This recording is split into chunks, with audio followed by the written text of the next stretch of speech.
Quadcom co-chairman and Manila 6th District Representative Benny Abante. Representative Abante, good morning to you. Good morning, Karen. Good morning to all of you there watching this channel right now. Thank you. All right, so let's go straight to the point. Did you and Representative Dan Fernandez instruct Police Colonel Hector Grijaldo to confirm the reward system in Davao, in effect asking him to lie? I already made a statement that there is no truth to the accusations of Colonel Grijaldo, that I forced anyone or we forced anyone to sign any affidavit in exchange to favors or the possibility of promotions. And that is what I said in the media, Karen. All right, but this is the point, Representative Abante. Wait, I won't let that go. I won't let that go just yet. What is your business and Dan Fernandez's business speaking to a resource person? Why would you do that? He was actually a classmate of Colonel Garma. And Colonel Garma asked us if we can talk to Colonel Grijaldo because he has something to say. So, nagano naman kami, okay, we talked to him. But what you did was wrong. That immediately put color and bias into the resource persons. What is the business of two representatives speaking to a police colonel who is meant to be under oath, give his testimony? You should not have spoken with him. No, he was not under oath in the Senate, yes. But when we talked to him, we were talking to him in response to what Colonel Garma said. No, but in the end, he was going to speak in the Quadcom. They are under oath in the Quadcom, correct? Yes, that's true, yes. Yes, so why would you speak we never... No, the point is this, Representative Abante. Yes, do you, in the lower house, do you all speak to your resource persons before they attend the hearing? Not necessarily, but in a way in which... Is that the practice in the lower house? Is it the practice in the lower house that you speak? Sometimes these resource persons would request us to talk to them privately. So we give them some time so we could be able to talk to them privately. But the thing is this, forcing anyone to make an affidavit that will tell them, that will speak lies to them.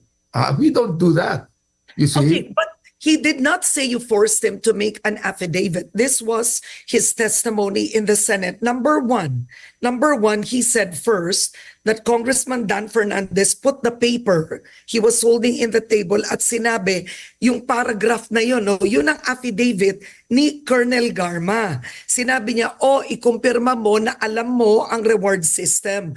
In other words, it appears that you were not objective, both of you, that you were in effect influencing a resource person to corroborate Garma's testimony. No, we're not. Accusation we're not influencing him. We're just asking him because it was Colonel Garma who actually told us, can you please talk to Colonel Grad because he's my classmate. Regardless, this is not the point. The thing is this, but the point is, did you speak to a resource person, two representatives, a resource person in private without his lawyer? Did you do that? No, there were two lawyers there. His lawyers. He could be able to call his lawyer too if he wanted to. No, that's not the point. When you spoke with him, was he alone? The point is this, Karen. No force was given. The point is this. We did not tell him. We did not actually force him to make an affidavit. We did not force him to say that he agrees with Garma. All right? We did not do that. We were just polite enough because they wanted to speak to us. We're just polite enough to be able to give them the room for them to say something. Okay. Another testimony, he said in the Senate, during that conversation, tinanong mo pa, o ilang taon ka na lang sa serbisyo, baka pwede ka bang general? Was there a part of the conversation that went this way? There's a lie. The thing is, why would people believe a killer who would say those things? But why would they believe you? Even This at the was Quadcom. highly inappropriate. The point is, Representative Abante, is this. You and Representative Dan Fernandez put the results of the Quadcom in a compromising situation. It affected the credibility by speaking to a resource person privately. I don't think so. I mean, we will still pursue the truth, and that is what we want to say. We want to pursue the truth on these things, and I don't think that people would just believe a killer telling lies in the Senate committee. Well, don't believe that the previous government used killers to testify against former Senator Laila de Lima. That was believed. We're not talking about the previous committee hearings. We're talking about the hearing now.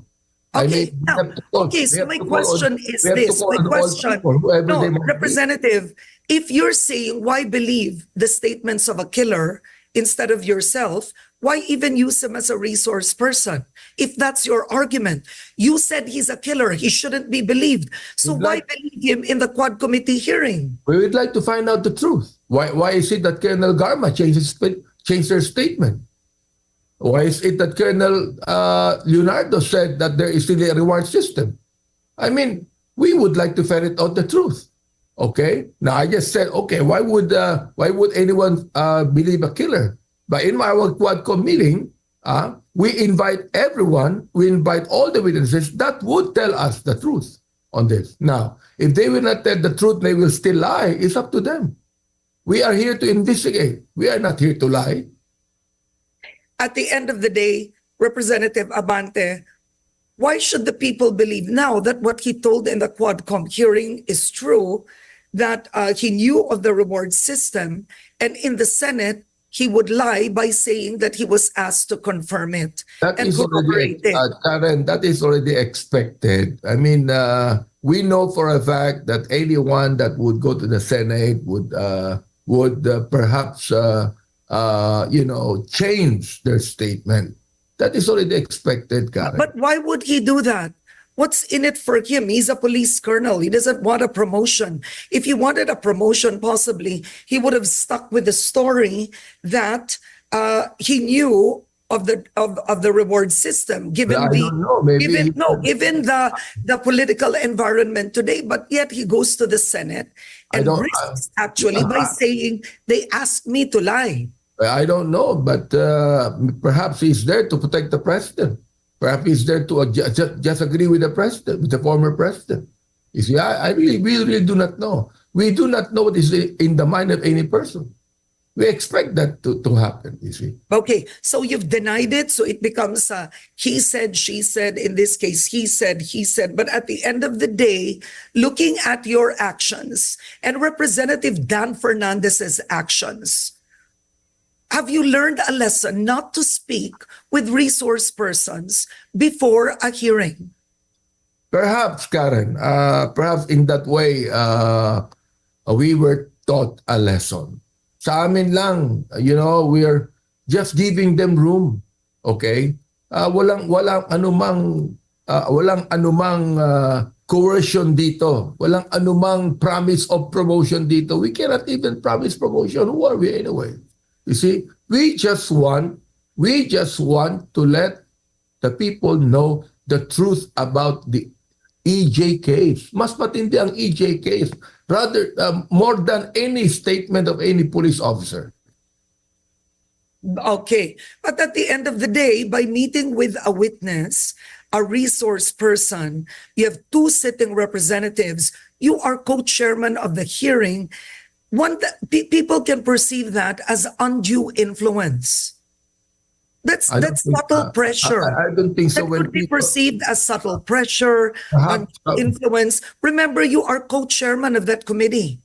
Perhaps some people would perceive that, but most people will not. I'm the chairman of the Committee on Human Rights, and we would like to find out You see that? Even in a personal way. Kung halimbawa, nakiusap yung isang resource person, pwede bang makausap kayo muna? So, we give way. We give way. What is wrong with that? You see that? We give way. Because he would like to know the truth of the matter. But then, magkakaroon ng pagkakaiba ng statement niya. Well, it's up to him. It's up to him. You see that? Kami lang, ang amin lang attitude is that hindi naman kami matigas. Malambot din kami na nais namin na malaman ang katotohanan. Kung yung taong yan, nais niya, pwede ba kayong makausap? So why not? Oo. But you know, coercing a person. But Representative Dan Fernandez was there with you. Representative Dan Fernandez was there with you, right?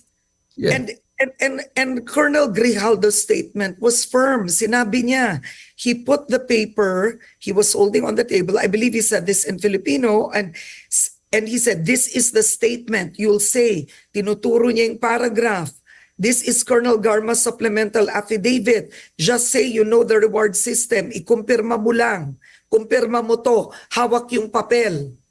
Why would he invent that story? Who invented, Karen? So why would Grijaldo invent that story? Okay. Well, I don't know about him. Perhaps you could be able to ask him, why would he invent that kind of a story? See? He might be protecting someone else. No, so you're saying Dan Fernandez did not do that? See, he is one of those that knew the killing of General Barayuga. Now, I do not know if anyone would just look at his statement. He was one of those that are accused in the killing of Barayuga. Yun dapat ang sinabi niya. I was not part of the killing of Barayuga. What he has said, you see? And the thing is this, kawawa naman si Colonel Garma. Colonel Garma has a change of heart. She had reflection and she said, I now would like to say the truth because the truth shall set me free. Ang nais lamang ni Colonel Garma is that perhaps you can talk to Colonel Ginaldo. He has a lot of things to say. But all of a sudden, he had nothing to say but go against the statement of Colonel Garma. But that's what I'm trying to say. That's what a resource person is. It depends, it's a matter of, by looking for the truth, we can't influence them to speak one way or the other. Because now he claims, this is what he's saying. I mean, this is what he's saying in the Senate, that at first he refused Dan Fernandez, right? Sinabi niya wala siyang alam sa reward scheme. Tapos, kinausap mo siya pagkatapos, tas dito mo na parang, this is where undue influence could be perceived or pressure. Sinabi mo daw, tinanong mo, ilang taon ka pa? Ilang taon ka pa ba sa PNP? Sabi niya, I still have 4 years before my retirement. Sinabi mo, you can still become a general. Doon niya sinabing, I'm content with my rank. Well, it means if you say something that is pleasing to this administration, ganun ang dating is, baka maging general ka pa.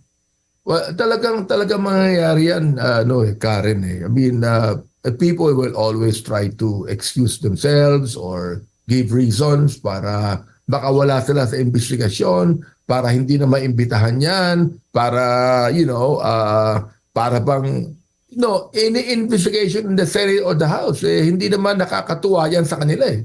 All right? So they will do everything they can to excuse. Yeah. But I think there's a lesson here for two representatives. It's the issue of propriety and being beyond reproach. We ask our judges, we ask Supreme Court judges to be beyond reproach. Not a hint, right? Not a hint of impropriety. So next time, what will change in how the Quad Committee holds its hearings? We are not a court, Karen. We are a committee in Congress. And we are just there to investigate and to ferret out the truth so we could be able to craft more laws to prevent those things happening again. You see? So we're not the court. Yeah, you're not the court, but We're not there investigators. to But prosecute. investigators are also expected to be Yes, beyond but we're not there bias to or prosecute. interest. We're not there to prosecute. It is up to the DOJ or the NBI to prosecute whatever they might say. You see that? I mean, ano magagawa namin kung magsisinungaling yan? No, but you don't Wala know kayong anymore. magagawa. The problem now is the public doesn't know saan siya nagsinungaling. Sa inyo or sa Senate. Technically, he recanted his testimony in the Quadcom. That's what he did. He Correct. recanted his testimony in the Quadcom by saying that in the Senate. That would be true. The thing is this, Karen, no? Nakikita namin kahit sa Quadcom, under oath na yung mga witnesses, nagsisinungaling pa eh. Under oath na nagsisinungaling pa sila eh. Alright? Nakikita po namin yan. O meron kayong mga ebidensya. But they still lie. Oo. Bakit? Because they know it's not the court. Oh, they can say anything they want to say. Oo. It might even be, for example, like perjurious or what it is, but they still lie. So anong gagawin namin doon? But we are still here. We are still counting that one day, these people like Colonel Garma will have a Well, you can file for perjury if they lie. You can file for contempt if they lie. We can contempt. They are under oath. And that's the reason why we contempt them. Okay. But the issue at the end is this. You will deny it. He insists on it. Dan Fernandez has denied it. But in the end, how will you proceed with future hearings of the Quadcom? We will still proceed, Karen, whatever happened. You know, we know that in a way, mangyayari itong mga bagay na ito. But will you now not talk to resource persons before the hearing? Perhaps, Karen, perhaps we have learned something here that we must do. Never talk to a resource person in private. You see that? Perhaps that is what we must do. You see? We're learning the ropes, Karen. I mean, we're not perfect people. You know, we can do some mistakes sometimes, but the thing is this. Nakita namin, hindi pala maganda yung pagbigyan mo yung tao na gusto kausapin kami. Sabihin na lang namin, okay, humarap ka na lang doon sa Quadcom hearing. Sabihin mo na lang gusto mong sabihin doon. Alright? So, perhaps in that way, Karen, you're right. All right. On that note, sir, thank you so much for joining me today.